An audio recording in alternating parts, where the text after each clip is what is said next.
Welcome all of you. Today we are going to solve the activity for day 40. So let's see this activity. So as you see on your screen, this activity is on page number 90 and 91.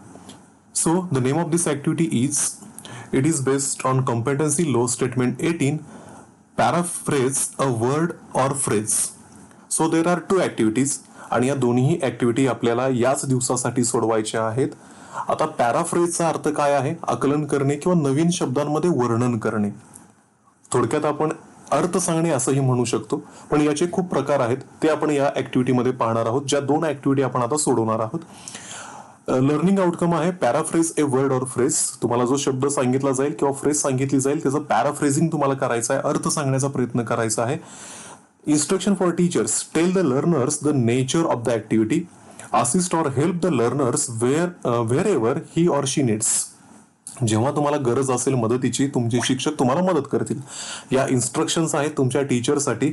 Now the instructions for you: read the passage carefully. तुम्हाला जो passage दिला जाईल तो तुम्हाला carefully read करायचा आहे. Read the underline word and phrases carefully. या ठिकाणी तुम्ही पाहू शकता काही तुम्हाला शब्द हे अंडरलाईन केलेले आहेत, हे तुम्हाला केअरफुली रीड आउट करायचे आहेत. Guess the meaning of the words और फ्रेजेस. सुरुवातीला तुम्हाला स्वतःहून या शब्दांचा अर्थ काय असेल हे गेस करायचं आहे. Try to state the meaning of the words phrases in your own words. आणि हे गेस केल्यानंतर या शब्दांचा अर्थ तुम्हाला तुमच्या स्वतःच्या शब्दांमध्ये मांडायचा आहे, लिहायचा आहे.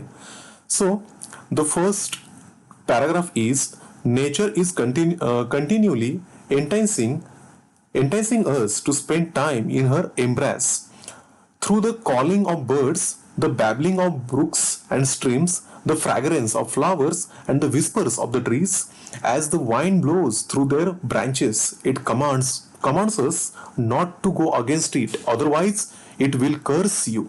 So it is the paragraph, and there are some words you can see there are so many underlines also. So what you have to do? So it is solved activity which you have to do same in the next activity. तुम्हाला काय करायचं आहे? जे शब्द तुम्हाला सांगितले जातील पहिल्यांदा त्याचा अर्थ तुम्हाला थोडक्यात सिनोनिम आपण म्हणूयात तो लिहायचा आहे. सिनोनिम लिहिल्यानंतर त्या सिनोनिमचा वापर करून तुम्हाला एक सेंटेन्स सुद्धा प्रिपेअर करायचा आहे.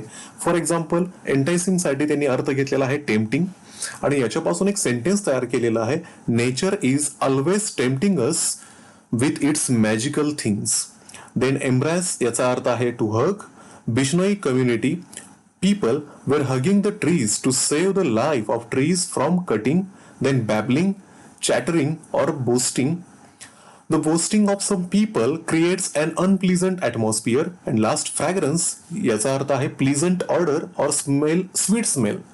And the sentence is, I like the sweet smell of mogra. So we have to do the same in the next activity. जी पुढे ऍक्टिव्हिटी तुम्हाला दिलेली आहे इथे पण आपल्याला सेम करायचं आहे. तुम्हाला काही शब्द या ठिकाणी दिलेले आहेत. For example demonstrate, it is the first word. आणि तुम्हाला काय करायचं आहे दिलंय बघा इथं प्रॅक्टिस ऍक्टिव्हिटीमध्ये, पॅराफ्रेज द फॉलोविंग वर्ड्स और फ्रेजेस. मग पहिला शब्द आहे डेमॉन्स्ट्रेट. याचा अर्थ काय होतो? To show. आता हा अर्थ लिहून झाल्यानंतर तुम्हाला हा शब्द तुमच्या वाक्यामध्ये सुद्धा वापरायचा आहे. मग तो कसा करू शकतो आपण? We have to show our power. So here you can see to show. I have use this word. Then second word is given here is elicit. आता इलिसिटचा अर्थ काय आहे? याचा अर्थ आहे ड्रॉ आउट. मग तो रिस्पॉन्स असेल, आन्सर असेल किंवा फॅक्ट असेल. मग याच्यापासून आपण वाक्य तयार कसं करू शकतो? They draw out the truth from criminals. नंतर तिसरा शब्द आहे कार. आता कारचा अर्थ काय होतो? अ रोड व्हेकल हॅव्हिंग 4 व्हील्स. असं एक व्हेकल ज्याला 4 चाकं असतात. आणि याच्यापासून आपण एक वाक्य तयार कसं करू शकतो? We need a road vehicle to travel. And last word, that is not actually word but it is a phrase. इथं फ्रेज आहे टू बी फॉन्ड ऑफ, आणि याचा अर्थ आहे टू लाईक समथिंग, एखादी गोष्ट आवडणे. आणि याच्यापासून आपण तयार करू शकतो वाक्य I like swimming. He activity तुम्ही आहे अशी तुमच्या वहीमध्ये लिहू शकता. इथे एक्झाम्पल तुम्ही चेंज करू शकता किंवा आहे ते घेतले तरी चालतील. नेक्स्ट ऍक्टिव्हिटी आहे, आता ही पॅरलल ऍक्टिव्हिटी आहे. Read the passage carefully and paraphrase the underline word or phrases. आता या ठिकाणी तुम्हाला 1-2-3 सेंटेन्सेस दिलेले आहेत. याच्यामध्ये काही शब्दांना अंडरलाईन केलेला आहे, त्याचा अर्थ तुम्हाला सांगायचा आहे आणि याच्यापासून पुन्हा अर्थपूर्ण वाक्य तयार करायचं आहे. पहिल्यांदा पॅराग्राफ बघूया आपण. I like the poem for the very reason that anyone else would like it for its humour. I also like the poem because the poet balances the exaggeration with seemingly convincing logic. So there are two words which are underlined. First word is exaggeration and second is convincing. आता याचा अर्थ काय होतोय बघा. Exaggeration याचा अर्थ आहे over statement, अतिशयोक्ती आपण त्याला मराठीमध्ये म्हणतो. आणि याच्यापासून वाक्य तयार कसं होऊ शकेल. It should be over statement if we say that man can walk on the sun. Then convincing याचा अर्थ आहे टू बिलीव्ह फर्मली, एखादी गोष्ट पटवून देणे किंवा समजणे. आता इथं वाक्य मी काय घेतलेलं आहे. I believe firmly that we will win. So you can write this answers in your notebook. आता नंतर आहे पुढची activity, paraphrase the following words or phrases. आता पुढे तुम्हाला काय सांगितलंय बघा. डिफॉरेस्टेशन. आता डिफॉरेस्टेशन याचा इंग्लिश मधला अर्थ काय आहे. The removal of trees. त्याला जंगलतोड असंही म्हटलं जातं. मग याच्यापासून वाक्य तयार कसं होऊ शकेल. The removal of trees is very dangerous thing. नंतर शब्द दिलेला आहे कॉम्प्रिहेन्शन. याला परसेप्शन म्हणू शकतो किंवा अंडरस्टँडिंग असंही आपण म्हणू शकतो. याच्यापासून वाक्य तयार कसं होईल. As per my perception we are doing correct. Okay, so here we completed the first activity. अजून एक ऍक्टिव्हिटी आपल्याला याच दिवसासाठी सोडवायची आहे. पण याच्यामध्ये आपण आज काय शिकलो. What we learn today. Reading carefully, काळजीपूर्वक वाचणे आपण शिकलेलो आहोत. गेसिंग मिनिंग गेस करणे. And paraphrasing the words or phrases, शब्दांचा अर्थ पॅराफ्रेज करणे हे आपण शिकलेलो आहोत. आता अजून एक ऍक्टिव्हिटी याच दिवसासाठी आपल्याला सोडवायची आहे. ती आहे second activity, paraphrase a word or phrase. Same outcome आहे. इन्स्ट्रक्शन पण बऱ्यापैकी सेम आहेत, फक्त मी स्टुडंटसाठीच्या इन्स्ट्रक्शन वाचतो. Read the passage carefully. Read the underlined word and phrases carefully. Gauge the meaning of words and phrases. Try to state the meaning of words, phrases in your own words. तुम्हाला दिलेला passage carefully read करायचा आहे. जे शब्दांना underline आहे त्या शब्दांचा अर्थ गेस करायचा आहे आणि त्यांचा अर्थ सांगायचा आहे. So here the learning activity you can see. Paraphrase the synonyms. आता या ठिकाणी तुम्हाला काही प्रकार दिलेले आहेत पॅराफ्रेजचे. त्यातला पहिला प्रकार आहे सिनोनिम. म्हणजे तुम्हाला इथं समानार्थी शब्द वापरायचे आहेत. आता बघूयात पहिलं उदाहरण त्यांनी सोडून कुठलं दाखवलंय. माय कार नीड्स पेट्रोल. आता याचं सिनोनिम आपण कुठल्या शब्दाचं वापरू शकतो तर त्यांनी उत्तर दिलंय बघा इथं. पॅराफ्रेज या ठिकाणी प्रश्न आहेत, याचे उत्तर आपण पुढे पाहूयात. आता हे वाचण्यापेक्षा डायरेक्ट प्रश्न आणि उत्तर ते आपण पाहूयात. बघा सेम वाक्य मी इथं घेतलेलं आहे. माय कार नीड्स पेट्रोल. या ठिकाणी नीड्स या शब्दाचा समानार्थी शब्द त्यांनी घेतलेला आहे जो आहे रिक्वायर्स. मग त्यांनी वाक्य तयार कसं केलं. My vehicle requires fuel. नंतर सेकंड बघा, paraphrase the word by changing the order of the words. जे वाक्य तुम्हाला या ठिकाणी दिसतं याचा जो क्रम आहे तो क्रम बदलायचा आहे, मात्र वाक्य तेच राहिलं पाहिजे. मग त्यांनी उत्तर कसं दिलेलं आहे. Learning to manage money in life is an important aspect. बघा तुम्हाला पाहू शकता तुम्ही, इन लाईफ हा शब्द इथं शेवटी होता, ऑफ लाईफ तो त्यांनी सुरुवातीला घेतला आणि हा मिडलचा पार्ट शेवटी घेतला. याला काय म्हणायचं. Changing the order. Okay, next त्यांनी कुठलं सांगितलेलं आहे. Paraphrase the words by changing the form of a word. आता फॉर्म चेंज करणे म्हणजे काय. समजा नाऊन असेल तर त्याचा ऍडजेक्टिव्ह करणे, वर्ब करणे किंवा आदला बदल करणे, याला फॉर्मेशन असं म्हणतात. मग या ठिकाणी तुम्ही पाहू शकता ड्रॅमॅटिकली हे ऍडव्हर्ब होतं, त्याचं कन्व्हर्जन या ठिकाणी त्यांनी कशामध्ये केलेलं आहे. ऍडजेक्टिव्ह मध्ये केलेलं आहे. तर अशा प्रकारेच तुम्हाला ऍक्टिव्हिटी सोडवायच्या आहेत. अजून एक ऍक्टिव्हिटी आहे, ती आहे paraphrase words by making active into passive voice. या ठिकाणी पण एक एक्झाम्पल दिलेलं आहे.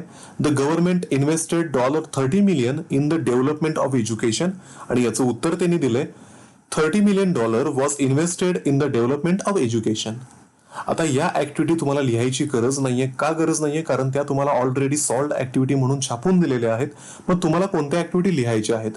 ज्या ऍक्टिव्हिटी तुम्हाला लिहायच्या आहेत ती आहे प्रॅक्टिस ऍक्टिव्हिटी, जी तुम्हाला सोडवायची सुद्धा आहे. आता पहिला क्वेश्चन कुठला आहे. Paraphrase the synonym. तुम्हाला सिनोनिम शब्द वापरायचा आहे. कोणत्या वाक्यासाठी. या violence crime is on the rise among the teenagers. मग याच्यामध्ये तुम्ही सिनोनिम यूज करून वाक्य तयार कसं करू शकता. Like this way, violence crime is increasing among the teenagers. या ठिकाणी मी एक शब्द बोल्ड केलेला आहे आणि त्याला कलरिंग सुद्धा वेगळं केलेलं आहे. हा शब्द इथं मुद्दा म्हणून बोल्ड का केलाय? कारण हा सिनोनिम आपण घेतलेला आहे कोणत्या शब्दाचा? राईज या शब्दासाठी. नंतर पुढचा आहे paraphrase the words by changing the form of the words. आता या ठिकाणी तुम्हाला 3 शब्द दिलेत. पहिला आहे हॅपी, नंतर आहे सक्सेस, नंतर आहे रिअल. या शब्दांचा तुम्हाला फॉर्म चेंज करायचा आहे आणि फॉर्म चेंज केलेल्या शब्दांचा वापर तुम्हाला वाक्यांमध्ये करायचा आहे. मग पहिला शब्द आपण हॅपी, याचा फॉर्म चेंज करून कसा वापर करू शकतो? तर हॅपीचा फॉर्म चेंज करून मी हॅपीनेस हा शब्द घेतला आणि वाक्य झालं happiness is the main thing in life. नंतर सक्सेस या शब्दासाठी मी सक्सेसफुल हा शब्द घेतला. They are successful in their life. आणि तिसरं होतं रिअल, यासाठी मी रिअलिस्टिक हा शब्द घेतला आणि वाक्य झालं we should be realistic.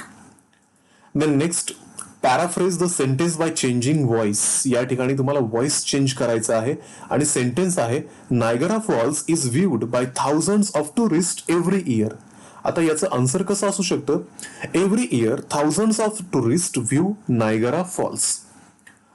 So we solve the first activity. Then next activity is parallel activity. आता याच्यामध्ये पण सुरुवातीला काय करायचं आहे? You have to paraphrase the synonym. आता वाक्य कुठलं आहे? He is a very clever boy. मग याच्यामध्ये तुम्ही सिनोनिम कुठं वापरू शकता? तर क्लेवर साठी. कसा? He is a very intelligent boy. It is the answer. Then my vehicle needs repairmen. आता रिपेअरमेन म्हणजे काय? तर दुरुस्तीला ती गाडी आलेली आहे. मग हे वाक्य आपण कसं करू शकतो? My vehicle needs to repair. To repair हा मी सिनोनिम घेतला. त्याच्यानंतर paraphrase the words by changing the order of the words. तुम्हाला या ठिकाणी जे वाक्य दिलेलं आहे त्याचा क्रम तुम्हाला बदलायचा आहे. वाक्य असं आहे he stole a gold necklace and manage to run away. मग याच्यापासून क्रम बदलून वाक्य तयार कसं होऊ शकतं? He manage to run away after stealing a gold necklace. नंतर पुढचं आहे paraphrase the words by changing the form of a word. तुम्हाला फॉर्म चेंज करायचा आहे आणि 2 शब्द आहेत ड्रॅमॅटिक अँड मोटिवेशन. आता सुरुवातीला मी ड्रॅमॅटिक साठी ड्रामा घेतो आणि वाक्य तयार करतो वी लव्ह ड्रामा. आणि त्याच्यानंतर जो दुसरा शब्द आहे मोटिवेशन, यासाठी मी घेतो मोटिवेट्स आणि वाक्य असेल दे ऑलवेज मोटिवेट्स अस. त्याच्यानंतर पुढची ऍक्टिव्हिटी आहे paraphrase the words by making active into passive. तुम्हाला पॅसिव्ह व्हॉइस मध्ये कन्व्हर्जन करायचं आहे आणि वाक्य आहे prince gave her a bag of seed. याचं पॅसिव्ह व्हॉइस कसं होऊ शकतं? A bag of seed was given to her by prince. आता इव्हॅल्युएशन काय आहे बघा. Paraphrase the following words, phrases, sentences. What is mean by paraphrase? In what way we can paraphrase the words, phrases and sentences. आता पॅराफ्रेजचं meaning मी सुरुवातीला तुम्हाला सांगितलेलं आहे आणि कशा प्रकारे आपण पॅराफ्रेज करू शकतो ते आता पाहिलेलं आहे. इथं लिहिण्याची गरज नाहीये तुम्हाला, हे तुम्हाला फक्त सांगायचं आहे. So I am not going to write here and I am not going to provide this answer because I have told you these answers at the beginning of this video. So what we learned today? मग आपण आज काय शिकलो? पॅराफ्रेजिंग the synonyms. सिनोनिमचं paraphrasing कसं करायचं? Paraphrasing the words by changing their order, हे सुद्धा आपण आज पाहिलेलं आहे. नेक्स्ट जी ऍक्टिव्हिटी आहे ती आपण पुढच्या व्हिडिओमध्ये पाहणार आहोत. पण त्या अगोदर एक सूचना आहे. आजपर्यंतचे सगळे व्हिडिओ मी डिस्क्रिप्शन बॉक्समध्ये दिलेले आहेत. तुम्ही त्या ठिकाणी जाऊन क्लिक करून ते व्हिडिओ पाहू शकता. थँक्यू.